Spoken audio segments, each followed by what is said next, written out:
बोलो। और आइए, भारत में पहली बार माँ गंगा यमुना की प्रकट्य जहाँ से होता है, उस जगह पर पहली बार भारत में पहली भारतीय संविधान ज्ञान सप्ताह यज्ञ एवं सर्वधर्म भारतीय संविधान जागरूकता सम्मेलन 20 नवंबर से 26 नवंबर विधि दिवस संविधान के दिवस तक होना है।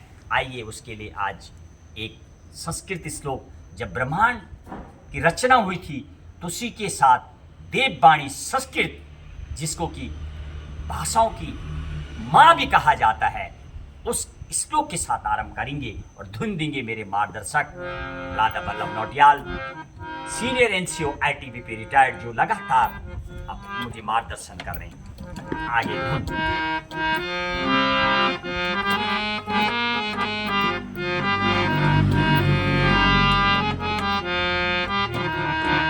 अशोक मुद्रा कमलम च हिंदी ध्वज स्त्रीवर्णो निज राष्ट्र गानम। अशोक मुद्रा कमलम च हिंदी ध्वजा स्त्रीवर्णो निज राष्ट्र गानम। व्याघ्रो मयूरस्य भवन्ति सप्त राष्ट्रीय चिन्हानि तु भारतस्य। और इस श्लोक में इस भारत माँ की उन प्रतीक और इन चिन्हों का वर्णन किया गया है, जो 7 चिन्ह, जिस तरीके से सूर्य के 7 रंग होते हैं, सप्ताह में 7 दिन होते हैं, ऐसे ही जिन प्रतीकों से भारत माँ, भारतवर्ष और इस इंडिया को जाना जाता है, उन प्रतीकों का अशोक चक्र, जो कि एक धर्म का चक्र है, और कमल का फूल जो राष्ट्रीय पुष्प है, और हिंदी राजभाषा, ऑफिशियल भाषा जो बोली जाती है, जिसमें ध्वजा त्रिवर्णो निज राष्ट्र गानम, और जहाँ पर तिरंगा ध्वज और जिस केले की राष्ट्रगान गाया जाता है, यानी अशोक चक्र, कमल का फूल, हिंदी भाषा, तिरंगा, राष्ट्रीय गान, व्याघ्रो मयूरस्य भवन्ति सप्त, और बाघ भी, जिससे कि बाघ एक ऐसा पशु और ऐसा जिससे दूर से पहचाना जाता है। मयूर यानी मोर, मयूरस यानी मोर, जो सबसे खूबसूरत एक ऐसा पक्षी जो राष्ट्रीय पक्षी है। ये 7 अशोक चक्र, कमल का फूल, हिंदी भाषा यानी तिरंगा और राष्ट्रीय गान, बाघ, मोर, भवन्ति सप्त, जहाँ पर कि जो हमारे प्रतीक हैं, जिनसे कि हमारे देश को जाना जाता है, और भारत के संविधान में इनको लेकर के, इन प्रतीकों को लेकर के पूरी ध्वज संहिता, एनिमल एक्ट, इनको भी संरक्षण दिया गया, जिसका हम अध्ययन कर रहे हैं। इस संविधान का, ये भारत का जो एक ऐसा पवित्र ग्रंथ, ऐसा डॉक्यूमेंट्स, जिसमें एनिमल एक्ट भी बनाए गए, पेड़ पौधों को बचाने के लिए, पशुओं को बचाने के लिए, हर एक के लिए नियम और गाइड बनाए गए हैं। और ऐसी धरा को आगे एक और श्लोक।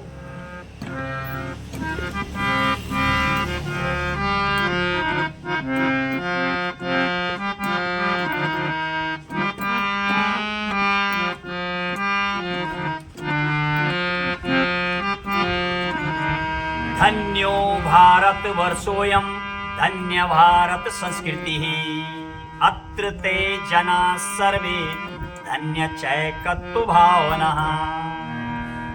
धन्यो भारत वर्षोऽयं धन्य भारत संस्कृति, धन्य है वो मेरा भारतवर्ष, वो मेरी भारत माँ, मेरा भारत, जहाँ पर धन्य भारत संस्कृति, जिसकी अनेक अलग अलग संस्कृति, अलग अलग धर्मों के लोग, अलग अलग जाति के लोग, अलग अलग भाषा बोलने वाले लोग, जो कि जहाँ पर कि मानक 22 भाषाएं बोली जाती हैं, और इसके बाद भी अलग अलग धर्मों को अपनाने वाले लोग। अत्र ते जना सर्वे धन्य चैकत्व भावना, और कैसे रहते हैं? धन्य हो मेरे देशवासी वो जन जो एकत्र रूप में रहते हैं, एकत्र होके रहते हैं, एक दूसरे के प्रति भाव रखते हैं, यानी वसुदैव कुटुंबकम, जिसके लिए कि पूरी विश्व में हमें जाना जाता है। सर्वे धन्य चैकत्व भावना, और ऐसे भारत माँ को जिसे वसुदैव कुटुंबकम से जाना जाता है, जैसे कि आपने पूर्व में देखा था, अभी 20G का जब इस वर्ष सम्मेलन हुआ था तो वसुदैव कुटुंबकम हमारा थीम था। पूरी दुनिया में 7 और राष्ट्रों को हमने जोड़ा, और पूरा भारत मंडपम में जब पूरे दुनिया से किस ताकतवर कंट्री के लिए, और जब G शिखर सम्मेलन हुआ था तो उसमें यही थीम रखा गया था, पूरे विश्व में वसुदैव कुटुंबकम से जाना जाता है। आज उसका पूरा राष्ट्र देख रहा है और उसका फल भी मिल रहा है। जैसे कि हम जो कथा श्रवण कर रहे हैं, भारतीय संविधान हर एक पशु से लेकर के पेड़ पौधे तमाम को संरक्षण देता है, और यही सबसे उस भारत माँ, उस धरती जिसके 7 प्रतीक हमने बात की, उसको हम नमन करते हैं और उस संस्कृति और उस देश को नमन करते हैं। आज का अभ्यास सत्र हमारा समापन की ओर है। थोड़ा 2 लाइन में मामा जी बताएंगे, अब हमारे पास बहुत कम समय है। मामा जी कैसे अब आगे कुछ बताएंगे, कैसे आमंत्रित करेंगे लोगों को, क्या होगा इस कथा जो हमारा अभ्यास चल रहा है, इसको लेकर क्या बोलना चाहेंगे आप? श्री महेश बहुगुणा जी, आपको इस बात के लिए धन्यवाद देता हूं कि आप निरंतर संविधान पर प्रवचन करने के लिए, लोगों को जागरूक करने के लिए जो चिन्याली बड़ी थी में गंगा जी के करीब करीब सन्निकट तट पर इसका आयोजन करवाने जा रहे हैं, उसके लिए आप निरंतर संविधान पर प्रवचन में हम अपने भारतीय संस्कृति को, अपने संविधान को किस प्रकार से व्यक्त कर सकते हैं, लोगों को समझा सकते हैं, इसके लिए आप निरंतर प्रयास कर रहे हैं। और इस प्रयास में आपने सबसे बड़ा जो आपने आश्रय लिया है वो देववाणी संस्कृति का आश्रय लेकर के आपने अपने देशवासियों के हृदय में संस्कृत के प्रति भी श्रद्धा और सम्मान का भाव जागृत करने का विचार आपने रखा है। और आपका ये प्रयास निरंतर लोगों के लिए कल्याणकारी हो, लोगों को संस्कृत के प्रति रुचि बढ़े और संस्कृत के अनेक ग्रंथों का अध्ययन करने के प्रति रुचि बढ़े लोगों में। इसलिए आप निरंतर श्लोकों का आश्रय लेकर के अपने संविधान के स्वरूप को समझाने का प्रयास करने जा रहे हैं। इसके लिए मैं आपके प्रयास की सराहना करता हूं।